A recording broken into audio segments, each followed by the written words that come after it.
Muerte a los primogénitos. Un Dios que vela por su pueblo. Es como hemos llamado esta noche, mi hermano, porque nosotros estamos preocupados siempre qué quiere decir el Señor a ustedes y qué mensaje le queremos traer nosotros a través de la palabra. Un Dios que vela por su pueblo. Un Dios que vela por su pueblo quiere decir un Dios que cuida de su pueblo siempre. A través de una serie de señales y milagros usualmente referidos como plagas, Dios liberó al pueblo hebreo de Egipto. Cada una de estas plagas tenía el propósito de demostrar la superioridad de Dios sobre el culto idólatra. Estamos hablando de los ídolos. Empezando por el río Nilo, que no era adorado por los egipcios, conscientes de que su producción agrícola dependía de esta fuente de agua, y continuando con los animales que también eran deificados, o sea, adorados. Las plagas demostraban que había una fuerza suprema, al Dios de los hebreos, que también era el Dios único que regía el destino de los egipcios y del universo creado por él. Entonces yo les estoy explicando un poquito, les estoy haciendo una introducción sobre lo que pasaba con la parte de los ídolos y la idolatría que tenían los egipcios. Estos eventos no podían ser explicados como fenómenos naturales, porque la población hebrea no sufrió los mismos estragos. O sea, era distinto lo que pasaba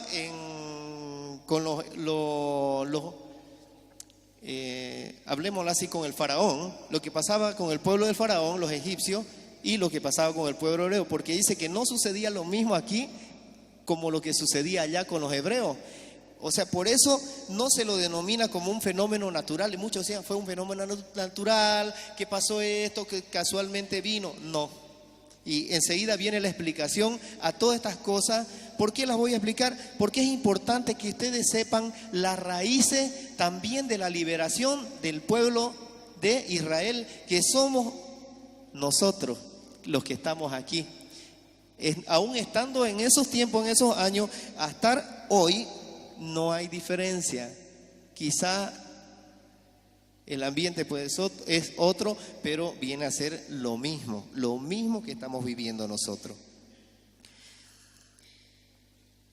En este caso también los primogénitos hebreos fueron absueltos de muerte, pero solamente aquellos que tuvieron la audacia de sacrificar un cordero y pintar con su sangre los dinteles o los marcos de las puertas de sus hogares. Entonces, ¿se acuerdan ustedes cuando iban a morir los primogénitos y Moisés anunció de que Dios había dicho que iban a morir todos los primogénitos? Entonces, ¿qué hizo la gente?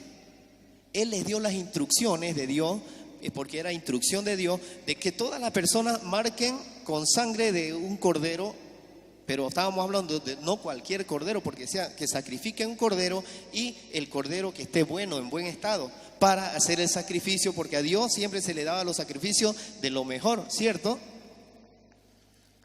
¿No ve? Él va a aprender también.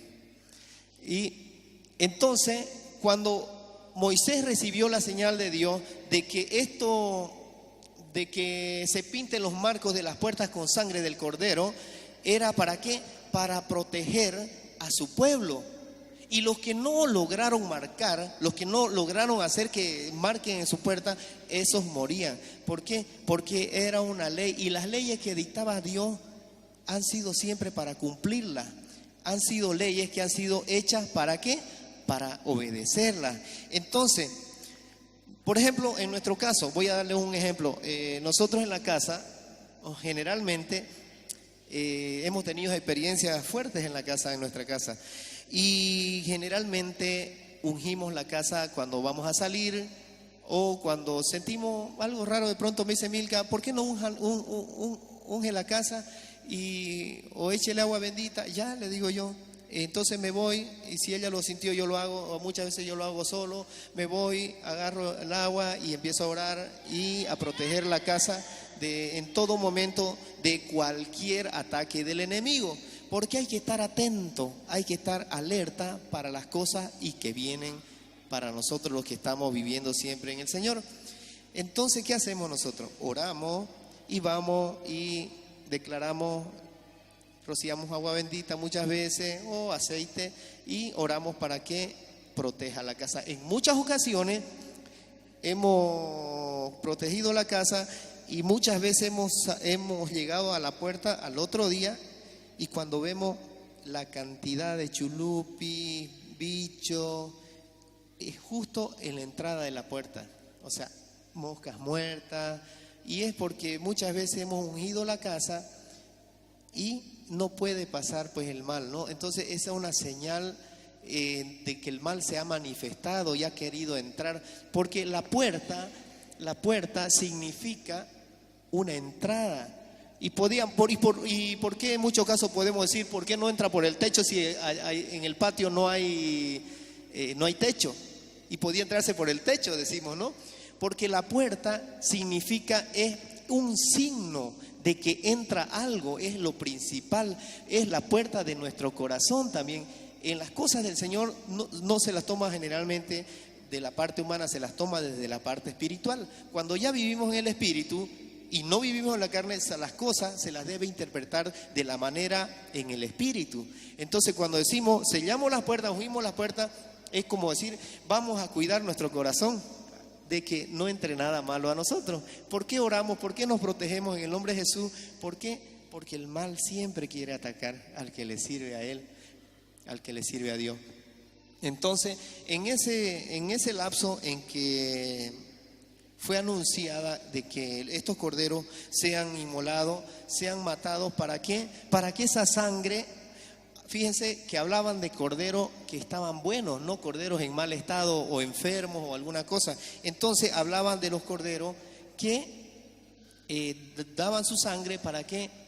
Para pintar las puertas con sangre, para que el mal no entre por ahí. Entonces, aquí yo les voy a hablar. El cordero bíblicamente representa algo sagrado, ¿no?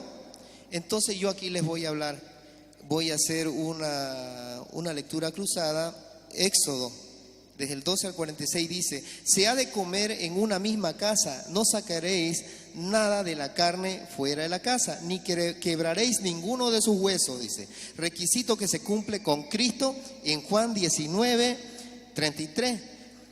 Pues dice: fueron pues los soldados y quebraron las piernas de los dos que habían sido crucificados con Jesús, pero al llegar a Jesús vieron que ya estaba muerto y no le quebraron las piernas, sino que uno de los soldados le abrió el costado con la lanza y al instante salió sangre y agua.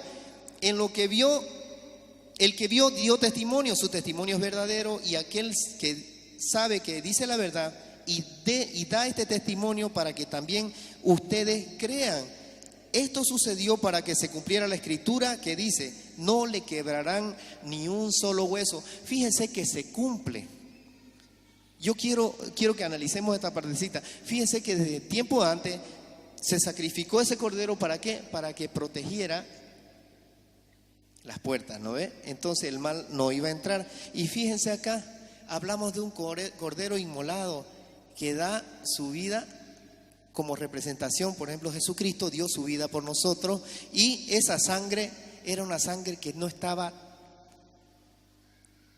corrompida, era una sangre que estaba limpia, que estaba sin pecado, una sangre que estaba pura, que no había absolutamente nada de maleza ahí. Entonces, fíjense la comparación de un cordero que está sano, gordo, el más gordo y lo mejor que se le da para ellos. Entonces, los sacrificios que siempre le ofrecemos nosotros al Señor deben ser de lo mejor. No le podemos pues servir al Señor a mala gana, no le podemos servir al Señor pues dándole lo último, no le podemos servir al Señor pues dándole las migajas, lo que nos queda.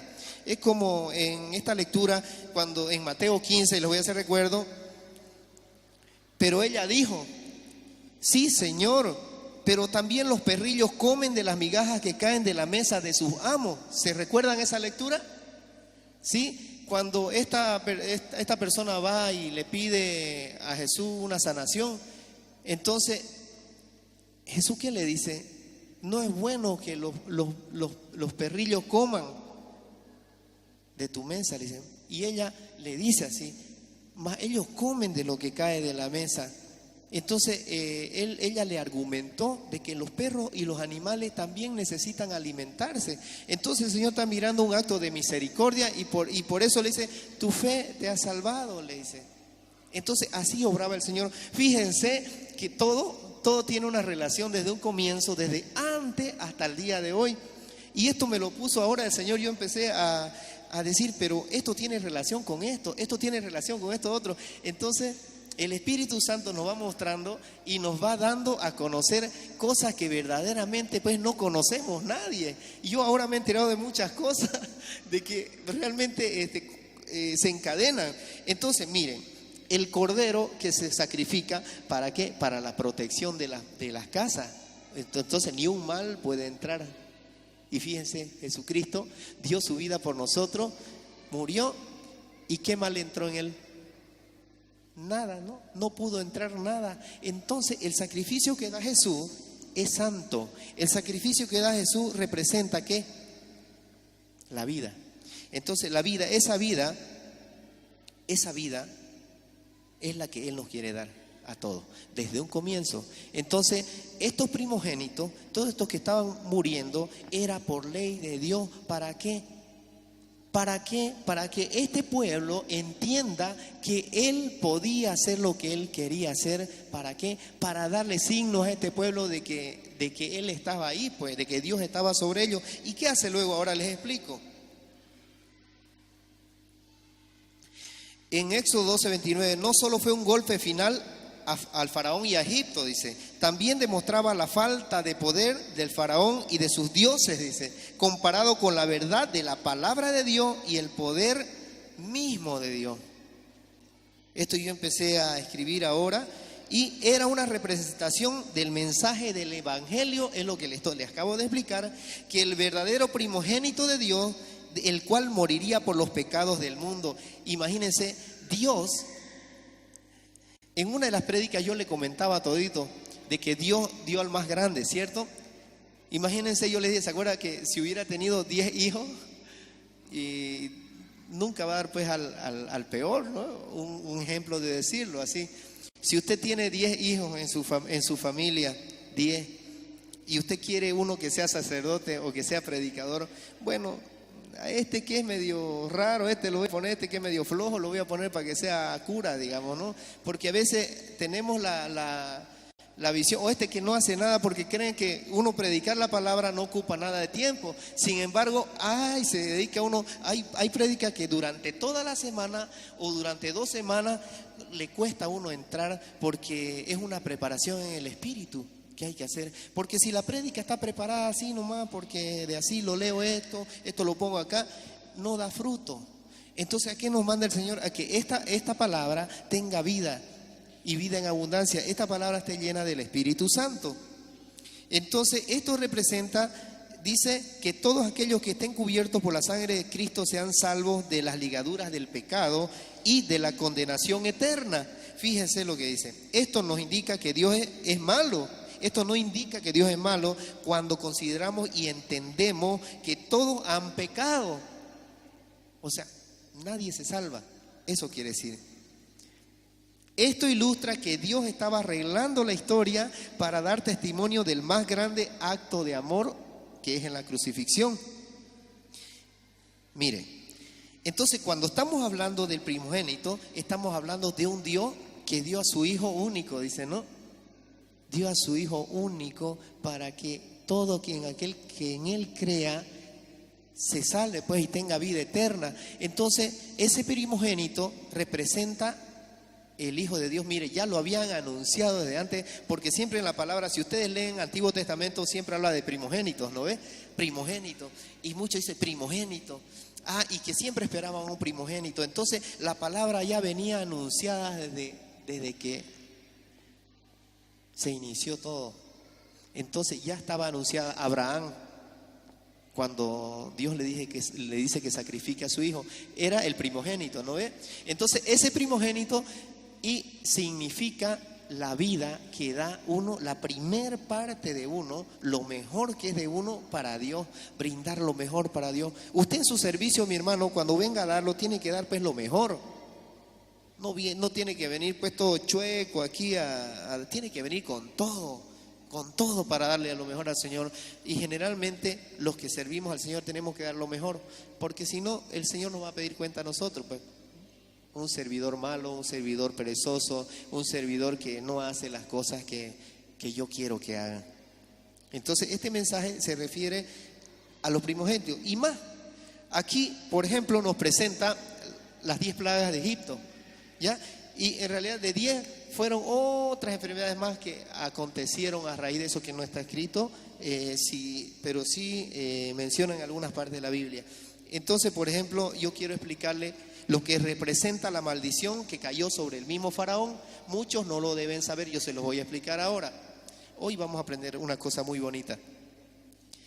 Cuando Dios mandó las 10 plagas, Dios se refería a los mismos ídolos del faraón.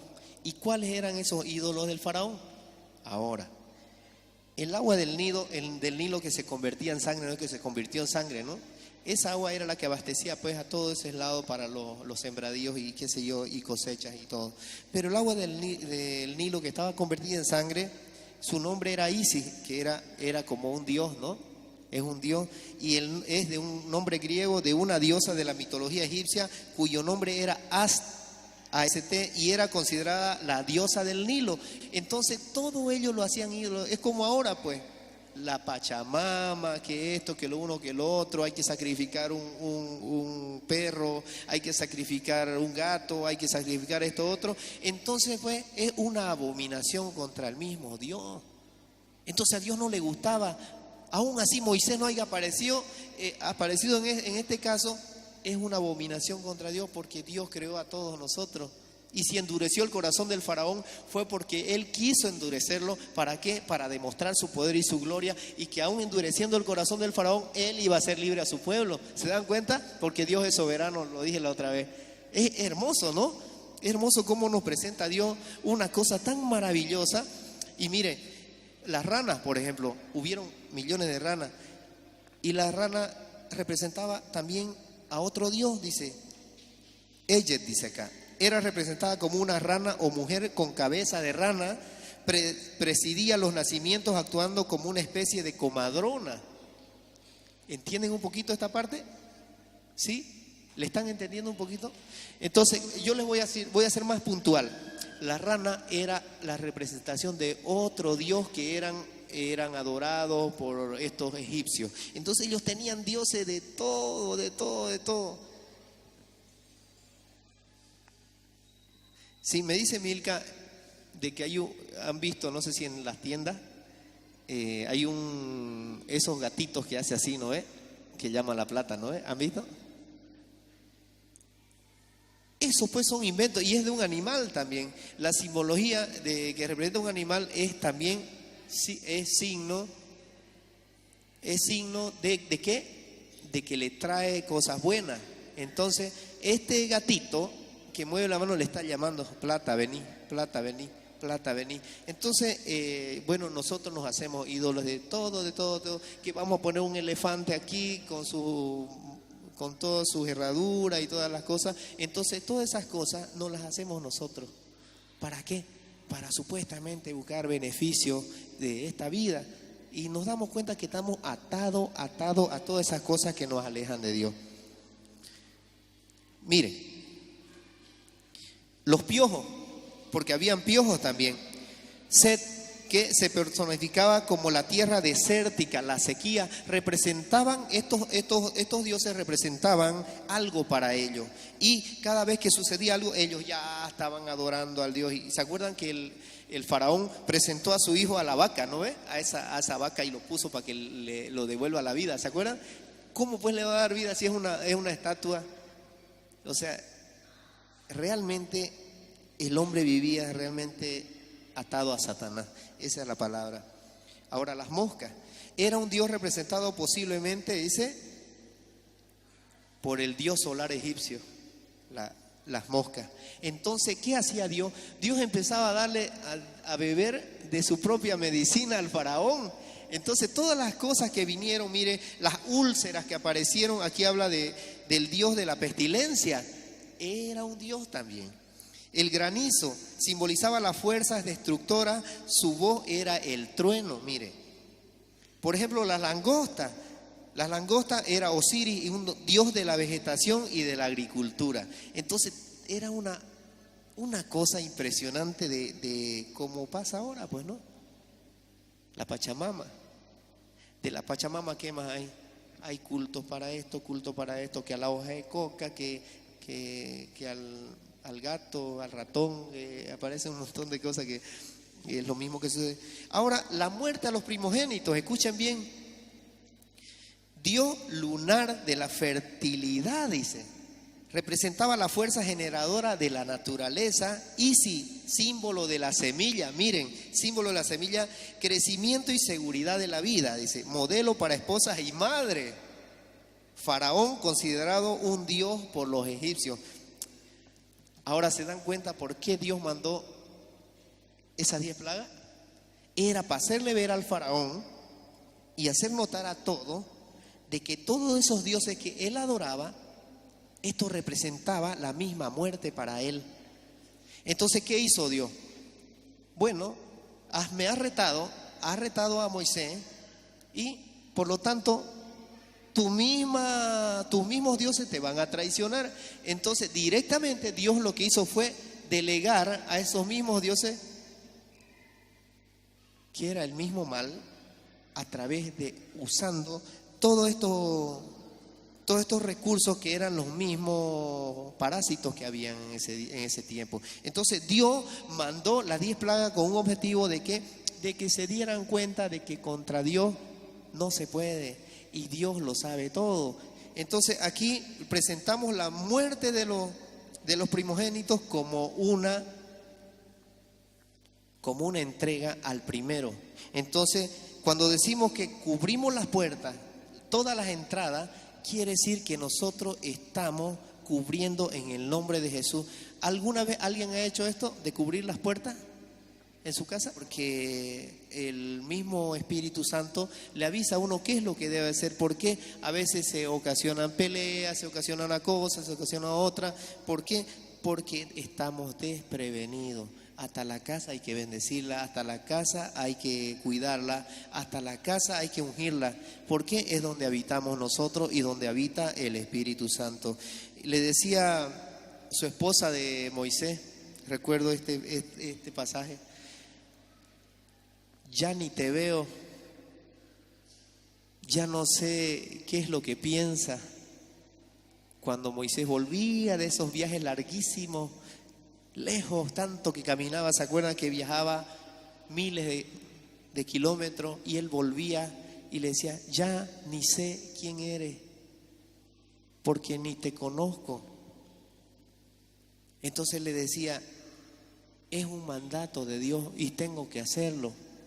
¿Cuántas veces nos ha pasado a nosotros que tenemos que ir a algún lugar, que tenemos que ir a otro lugar, que tenemos que ir a orar para allá, que tenemos que ir a orar? Nuestros hijos a veces nos reclaman, o a veces el esposo le reclama a la esposa, o la esposa le reclama al esposo. Muchas veces, ¿no? ¿Y dónde te has ido? Aquí tengo hermanos también que han vivido experiencias fuertes con sus esposas, ¿no? Porque ellos han ido a trabajar en el amor de Dios, han vuelto llenos del Señor y viene la confrontación. Entonces, el momento de salir, el momento de estar ahí en su casa, es importante también cubrir la casa, cubrir la familia, cubrir los hijos y todo lo que habita en ese lugar, hasta el perrito, si tienen perro, porque hasta ese perrito también tiene su lucha, el pobre, porque nosotros, por liberar espíritus que están, qué sé yo, queriendo hacer estrago, esos pobres animalitos indefensos también reciben su parte.